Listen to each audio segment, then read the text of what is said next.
Gobernuak erabaki du prebentzio delegatuen ikastaroak bertan bera ustea, lanbidek ez omen diolako horretarako dirurik ematen. Guretzako erabaki hau oso larria da. Badakigu Hego Euskal Herrian ze egoera bizi dugun lan istripu eta gaixotasunei dagokienez.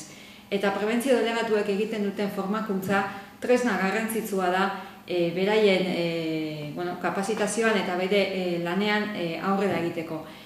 Beraz, horrelako gai batetan murrizketak aplikatzea guretzat oso larria da. Eta esan behar duguna da hau beste urrats bat dela. Zeren, adibidez, aurreko urtean gogoratu osalanen ere zeratako murrizketak jasan genituen, ezta? Hori alde batetik, eta bestetik, forma aldetik erabat mespresatzen du gobernuenek gehiengo sindikala. Ez dira gai bilera bat emateko ere gai honetaz hitz egiteko. Esaten digutena da, bilera bat emateko gobernuak, Eusko Jaurlaritzak baimena eman behar diola osalani. Hau da, gobernu honentzat Euskal gehiengo sindikala bilera bat ematea bakarrik erabaki politiko bada, ezta? Eta, hau da, nahiko harrigarria da benetan.